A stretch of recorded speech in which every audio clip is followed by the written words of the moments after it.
Stand on the shoreline long enough, and the Atlantic Ocean can look almost peaceful.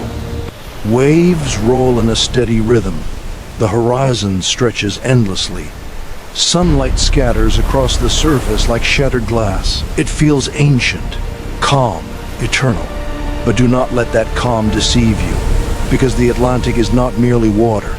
It is power. It is motion. It is one of the most relentless forces on this planet.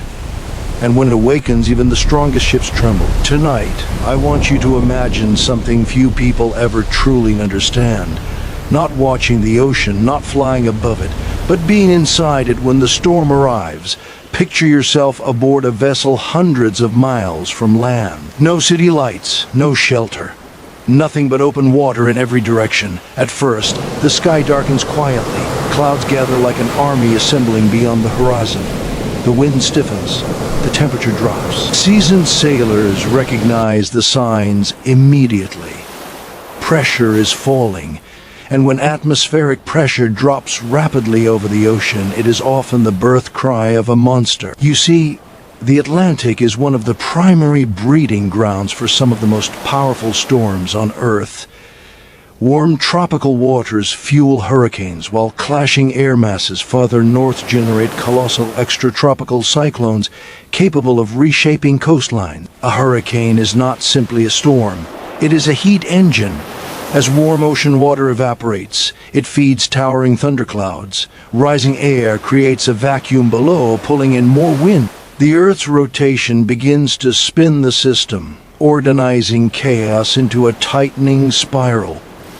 When ocean temperatures climb above roughly 26 degrees Celsius, the energy available becomes staggering. One fully developed hurricane can release as much energy as several nuclear explosions per second. Pause and absorb that. Per second. Yet out here, far from satellites and weather maps, you do not see data, you feel it. The wind rises to a howl that devours conversation. Waves begin to steepen, no longer gentle swells, but muscular walls of water marching across the sea. Your ship climbs one liquid mountain only to slide into a valley so deep the horizon disappears. This is the moment many sailors describe as psychologically transformative, because on land you are used to stability. The ground beneath you does not suddenly tilt 40 degrees, gravity feels predictable. Out here, stability is an illusion. The Atlantic reminds you that humanity does not control nature. We navigate it, respect it, survive it, or we do not return. Now the rain begins, not falling but slashing sideways, driven by winds that can exceed 150 kilometers per hour in powerful storms. Lightning detonates across the sky, illuminating waves whose peaks are being torn into vapor. The ocean is no longer blue. It turns iron gray, almost metallic, reflecting the violence above. And then comes a phenomenon that has haunted mariners for centuries. Rogue waves. For generations, sailors told stories of single waves rising from nowhere, towering above all others, swallowing ships whole. Scientists once doubted these accounts, assuming they were exaggerations born from fear, until modern instruments proved they were real. A rogue wave is typically defined as a wave at least twice the height of surrounding seas. Some have been measured over 30 meters tall, equivalent to a 10-story building made entirely of moving water. Imagine looking up from your deck and seeing that wall racing toward you. There is no maneuver that guarantees escape. No human reflex fast enough to outpace it. When the Dropner wave was recorded in the North Sea in 1995 at over 25 meters, it shattered long-held assumptions about ocean behavior. The sea, scientists realized, is capable of concentrating energy in ways we still struggle to predict fully. The Atlantic does not need an army of waves to destroy you. Sometimes one is enough, but the terror of the ocean is not only physical. It is deeply psychological. Because storms erase reference points. Sky merges with sea until direction loses meaning. Up and down blur into chaos. Your inner ear fights to recalibrate as the vessel pitches and rolls. Sleep becomes impossible. Time stretches. Minutes feel like hours. Fear whispers ancient questions into the human mind. How small am I? How fragile? How did I ever believe I was in control? And yet here is where something extraordinary begins to happen. Inside those who endure such storms, perspective is forged. When you face a force that cares nothing for your status, your achievements, or your plans, ego dissolves quickly. Titles mean nothing to 50-foot waves. Nature is the great equalizer. But listen closely, because this is where the Atlantic begins to teach rather than merely threaten. Courage is not the absence of fear. Courage is disciplined action in the presence of overwhelming uncertainty. Every experienced captain knows panic is more dangerous than the storm itself. Decisions must remain clear. Course adjustments must be calculated. Crew must trust one another completely.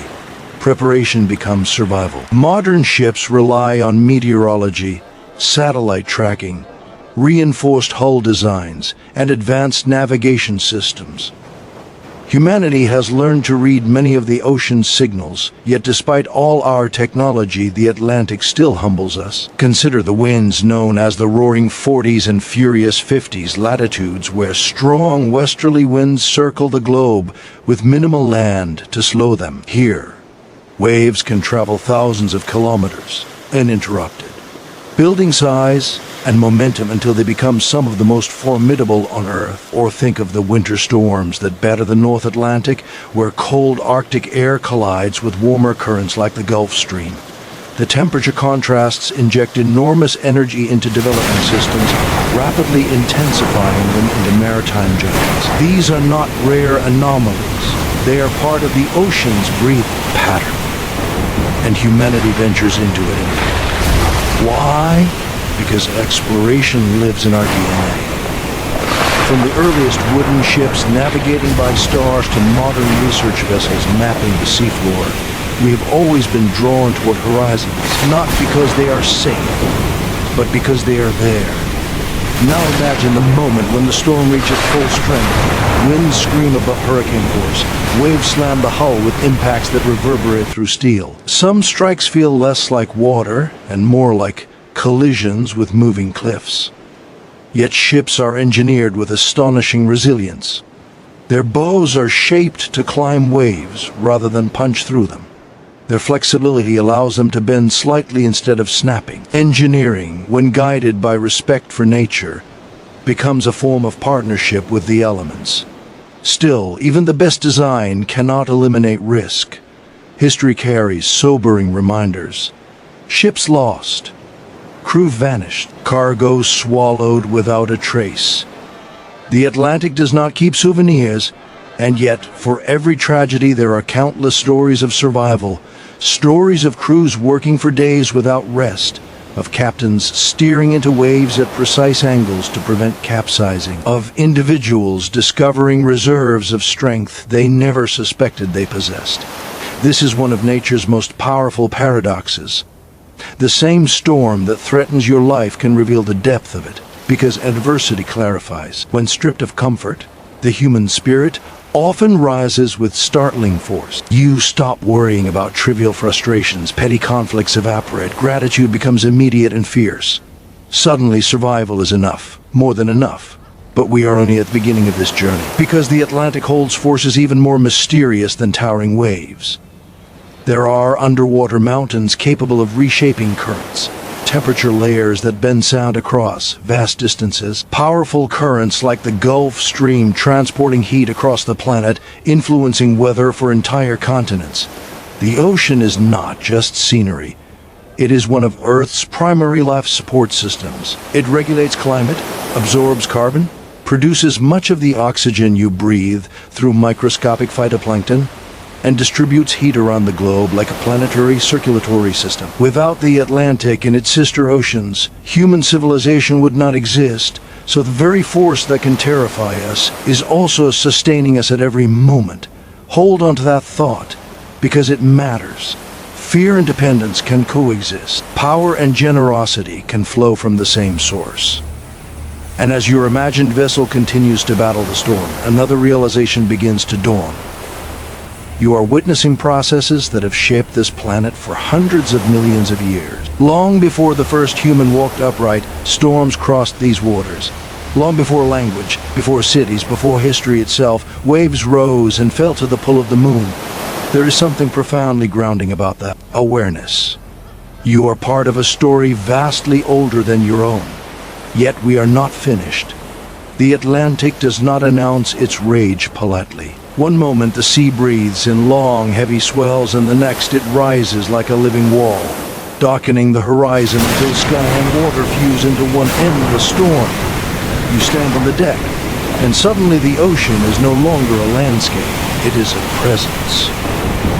Wind tears through the air with the sound of 1,000 engines, and waves climb higher than buildings, their peaks exploding into ghostly spread.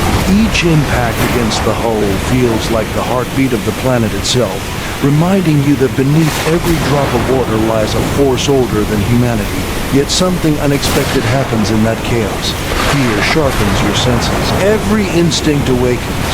You realize that survival is not about overpowering nature, but aligning yourself with discipline, courage, and unbreakable focus.